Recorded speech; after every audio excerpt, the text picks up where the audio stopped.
os jogadores mais subestimados da história lá do canal Fut Day. Então bora lá reagir, deixa teu like, comenta, se inscreva, vamos lá. Algo muito comum no futebol são bons jogadores que fazem total diferença no bom funcionamento do elenco, mas por diversas e até mesmo desconhecidas razões, eles acabam sendo meio que subestimados, sabe? Sim, subestimados pela mídia, que acaba por não falar tanto quanto deveriam a respeito de determinado craque, bem como também por parte da torcida, que por vezes pode cobrar injustamente um jogador que sempre entrega resultados e faz sua parte mesmo quando a vitória do time não vem. Pensando nisso, eu e a equipe aqui do Fut Day decidimos trazer à tona alguns jogadores aos quais julgamos como os jogadores mais subestimados da história do futebol. Provavelmente vai ficar faltando uma galera, mas vamos pro vídeo. Começando então pelo argentino Javier Zanetti, que foi sim uma lenda da Inter de Milão e também um dos maiores de sua posição, querendo ou não. Não falo isso apenas pelas suas conquistas, que foram várias, mas especificamente aqui porque ele foi um baita de um lateral esquerdo. E quando falamos de jogadores desta posição, tanto da lateral esquerda quanto da lateral direita, aqui no Brasil, nós pensamos logo de cara em nomes como Roberto Carlos e Marcelo, que incontestavelmente são dois monstros da posição. Cafu também, uma lenda também, outro craque de bola, ganhou Copa do Mundo e tudo. Mas Zanetti, cara, é um sujeito muito diferenciado, brigador, cara, no sentido de não desistir da jogada e ir pra cima mesmo. Embora fosse de uma posição mais defensiva, né, sabia muito bem fazer o papel ofensivo também, mano, sendo também muito habilidoso e mostrando que conseguiu usar bem o corpo para proteger a bola. Entre outras qualidades desse argentino, Zanetti também fazia seus gols sempre com chutões de fora da área que acabavam balançando as redes. Um negócio bizarro, tal povo como outros aí, especialmente, mano, por ter sido de uma geração em que sua seleção não venceu nada de relevante. Assim, isso também pode ter acabado pesando ali um pouco em sua carreira, tá? Outro cara que sim, foi muito subestimado, mesmo sendo um dos vencedores de uma das edições da Bola de Ouro e de maneira merecida, foi o holandês Ruud Gullit, né, cara? Esse craque, velho, foi uma peça importante. Esse aí fez história, né, galera, no Milan. Caramba, na época do Milan dos holandeses, esse aí foi um dos caras que fez história, tá louco. Importantíssima em um dos maiores times do futebol de todos os tempos, que foi o Milan dos holandeses do final da década de 80 e início dos anos 90, com Van Basten e Rijkaard do seu lado. Cara, era um negócio bizarro. E isso sem falar de outros grandes nomes como Maldini e Franco Baresi, que também faziam parte desse timaço. Mas o fato é que o Gullit, mano, era aquele meia ofensivo de um estilo único, fosse pela sua visão de jogo, mano, que era realmente diferenciada e o faziam decidir o rumo da partida, como também pelos seus dribles desconcertantes e que faziam qualquer adversário ficar perdido sem encontrar a bola. Tamanha era a habilidade desse cara. Mas em minha modesta visão aqui, velho, o que talvez tenha o tornado um jogador subestimado, por assim dizer, foi a estigma da seleção holandesa nunca ter vencido uma Copa ou coisa do tipo. Mesmo porque a seleção da holandesa é uma pena,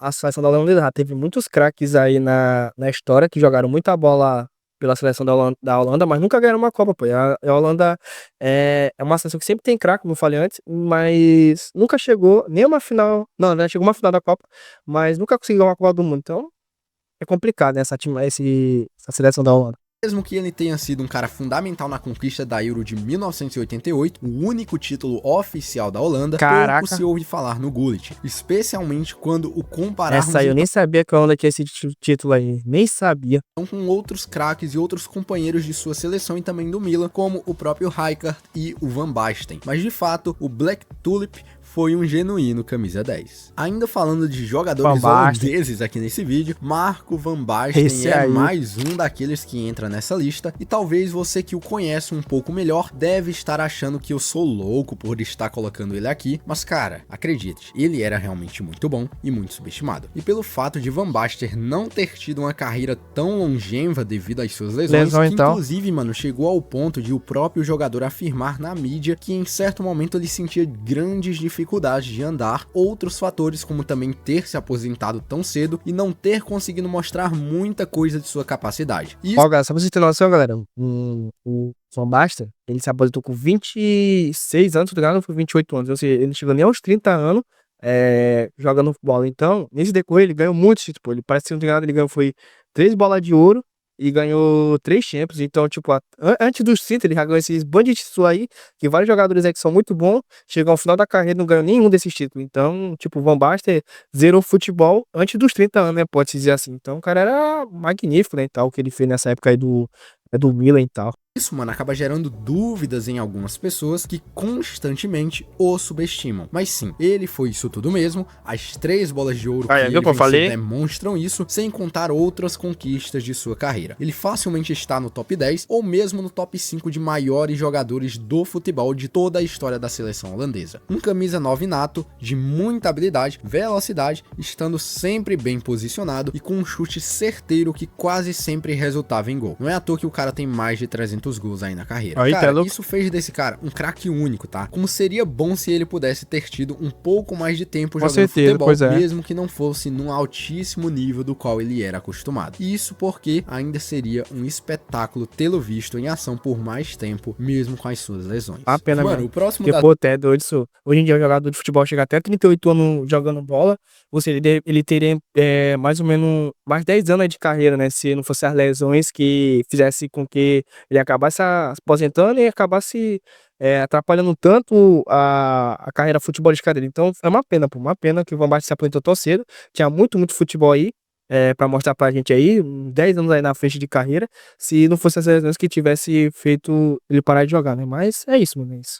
A lista aqui, por coincidência, é também um holandês, mas desta vez é um goleiro. E dos bons, tá? Embora muita gente não visse dessa forma, mas é fato, mano, que o Van der Sar foi um arqueiro extraordinário. Esse eu não conheço, não. E nada mais, nada menos do que o guarda-redes do Sir Alex Ferguson. Acaba por aí. Esse cara foi um dos seletos jogadores que tiveram a oportunidade e o privilégio de ser treinado pela lenda do Manchester United. Por lá, ele venceu todos os títulos possíveis e durante anos foi uma peça-chave do time, operando verdadeiros milagres dentro de campo. Claro que sua trajetória não se resume apenas à sua passagem vitoriosa pelos Red Devils, já que pelo Ajax ele também marcou seu nome e venceu alguns títulos aqui e outros ali, como o da Champions, mas ainda houve tempo de passar pela Juventus e também pelo Fulham antes de ser contratado pelo Manchester United para a temporada 2005-2006. Agora falando aqui um pouco mais sobre suas qualidades, Van der Sar, cara, com seus 1,99 m de altura, era um verdadeiro gigante. Caramba, tinha seus ótimos goleiro, reflexos o faziam catar bolas que pareciam, mano, indefensáveis. Além disso, ele se agigantava ainda mais perto dos atacantes, conseguindo por muitas vezes vencer um duelo no X1. Talvez por ser de uma geração de grandes outros goleiros, como o Buffon e o próprio Dida, seu nome não fosse tão lembrado assim. O que acabava então, mano, causando uma certa dúvida de quanto ele poderia agarrar bolas. Mas realmente foi um dos grandes goleiros dessa última geração que teve. Esse próximo nome, mano, é tranquilamente um dos maiores jogadores e um dos mais subestimados mencionados aqui nesse vídeo, porque esse cara foi um jogador extraordinário, mas infelizmente nem todos souberam apreciar o seu futebol, especialmente em seu momento de auge, que nem foi somente no Real Madrid, mas mesmo antes, nos tempos de Werder Bremen, até Ozil finalmente chegar ao Arsenal e ainda conseguir jogar um bom futebol, conquistando grandes coisas, como a Copa do Mundo de 2014 em cima do Brasil, né, 7-1, para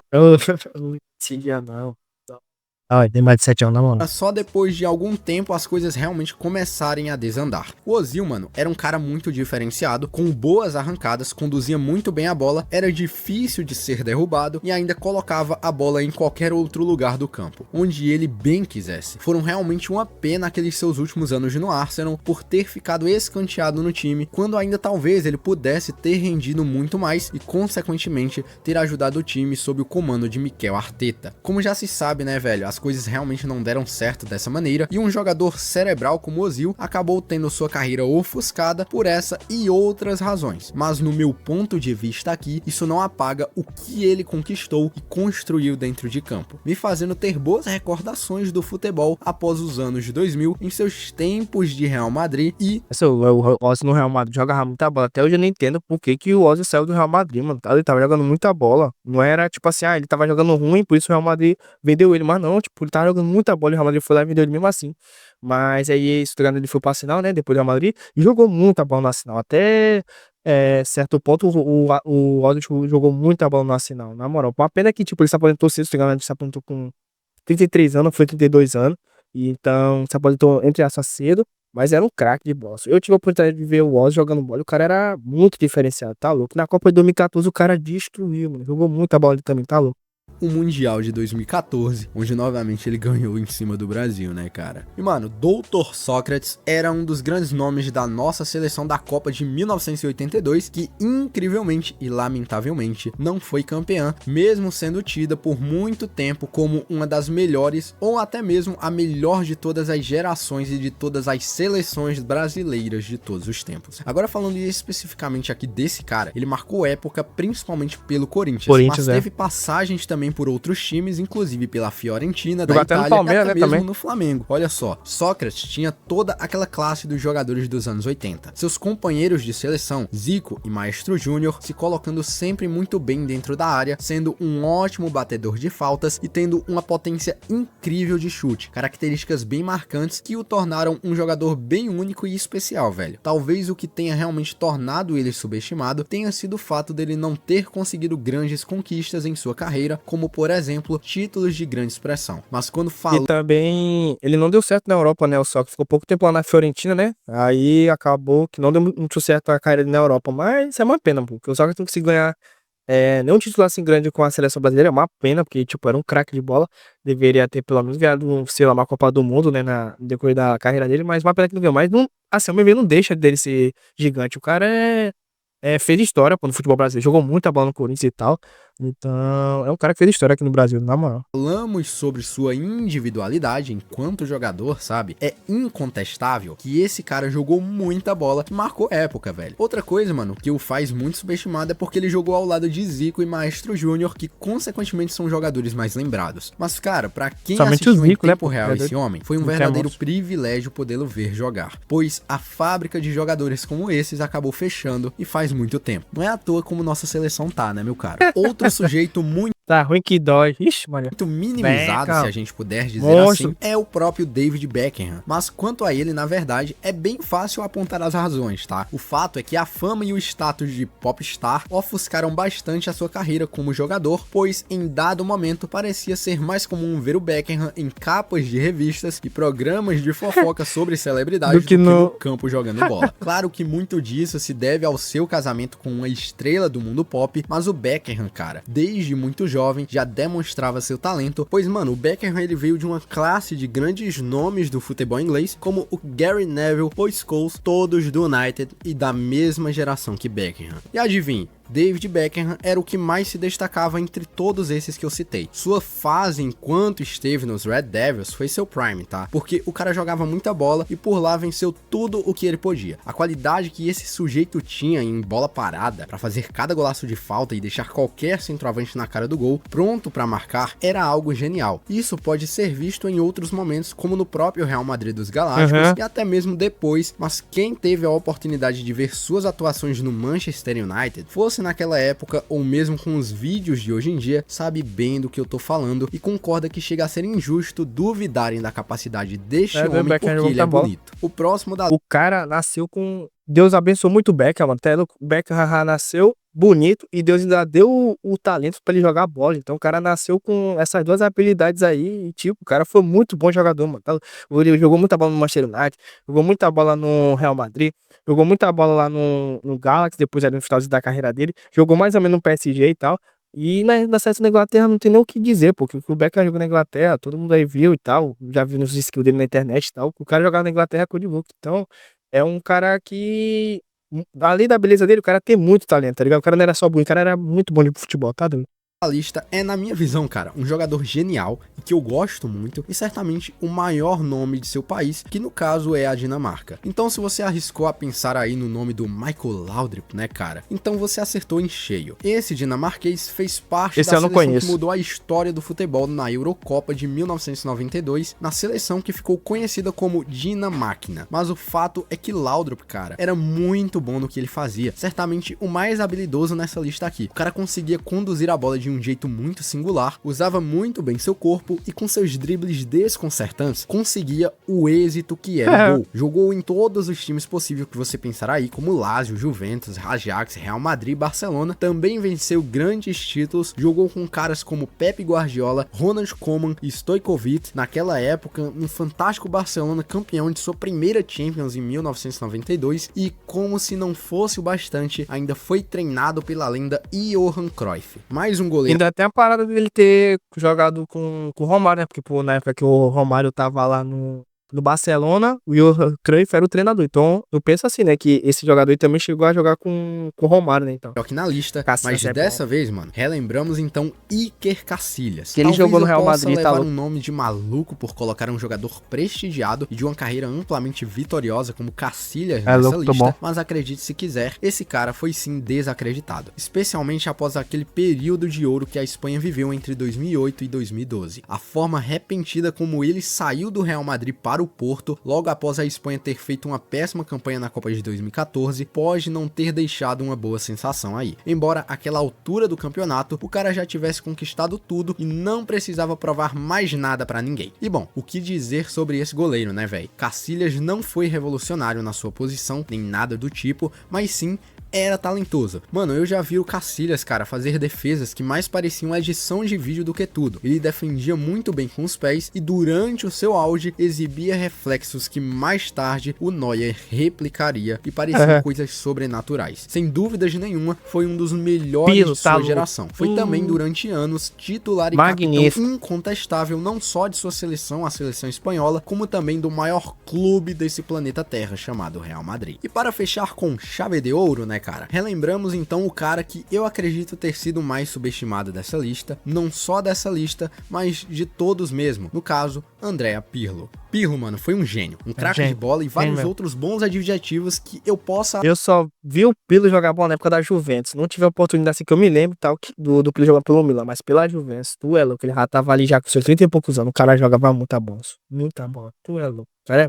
Era muito bom esse italiano, tá louco. Atrelar a um monstro do meio campo como ele, um dos grandes responsáveis pelo sucesso de um dos maiores elencos do Milan de todos os tempos, junto de caras como Maldini, Kaká, Gattuso, Seedorf, Cafu e tantos outros craques do mesmo nível que ele. Pirlo era totalmente diferenciado. Ainda me lembro da entrevista do Seedorf do programa do Galvão Bueno, quando insistiram em dizer que o Pirlo era lento e não corria. A resposta do Seedorf foi cirúrgica. Mesmo quando o próprio Milan duvidou de sua capacidade e abriu mão de seu talento único, ele foi parar na Juventus. Porque, cara, o Milan só mandou... Porque o Pirlo, assim, né, que eu vi na internet e tal, que o Pirlo queria ficar no Milan, só que o Milan não queria renovar o contrato com o Pirlo, porque ele já era velho, né, já tava com...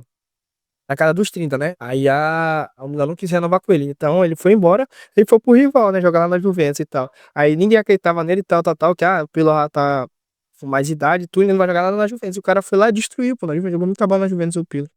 E mais uma vez provou seu valor. Pirlo parecia esconder a bola de qualquer adversário, velho. Isso, mano, pra não falar dos seus passes e o seu domínio de bola, que era praticamente perfeito. E magnífico no quesito de cobrança de falta. Teve um jogo até um tempo atrás, acho que foi comemorativo, o Pirlo tava jogando, ele fez um golaço de falta, tá louco, o cara já tá com essa posição já faz um tempo e mesmo assim não perde o talento que ele tem de jogar bola. O cara foi um golaço de falta, mano, depois de aposentado, tá louco, o cara é muito bom, mano, era muito bem por ele. Feito, sabe? Também nem preciso falar de suas cobranças de falta, certo? Ele era classudo e entra no seleto grupo dos que jogavam de terno, como Zidane, Iniesta, Xavi e muitos outros por aí. Em todo caso, foi um verdadeiro privilégio ter visto este jogador em campo. Inclusive, os melhores dias de futebol que me lembro, pelo menos, de acordo com a minha geração aqui, foram as 2 primeiras décadas dos anos 2000. Pirlo esteve presente e fez parte desse verdadeiro panteão de deuses do futebol. O cara era monstro. Pois é, né, galera? Ser jogador de futebol muitas vezes pode parecer algo fácil e simples de se fazer. Fácil, até parece que você só precisa entrar na partida, marcar seus golzinhos ali, ou dar aquelas assistências e pronto. Tudo resolvido. Porém, muita gente não sabe o que acontece nos bastidores, nem toda a relação de um atleta comprometido precisa fazer para, quem sabe, alcançar o tão sonhado sucesso. Infelizmente, esses jogadores são subestimados. Deixa teu like, mano. Segue nós lá no Twitter. A gente tá... do seu futebol é muito difícil. Eu tentei, mas deu errado, né? Fazer o que, né? Não tenho talento. Mas é isso aí. Pelo menos eu tô aqui fazendo vídeo pra você de futebol. Então é isso. Vai ter gostado. Deixa teu like. Mas aqui embaixo qual os outros jogadores aí mais subestimados da história que você se lembra. E qual desse aqui você concorda, qual que você discorda. Eu quero saber a opinião de vocês. Se inscreva no canal, deixa o like, comenta também assuntos do próximo vídeo que vocês querem saber, que vocês querem ver aqui pelo canal. E se você quer adquirir qualquer produto aqui no canal, tipo meu microfone, meu teclado, meu mouse, tudo embaixo na descrição aí também. E é isso. Obrigado por ter assistido. Valeu, até a próxima. Fui.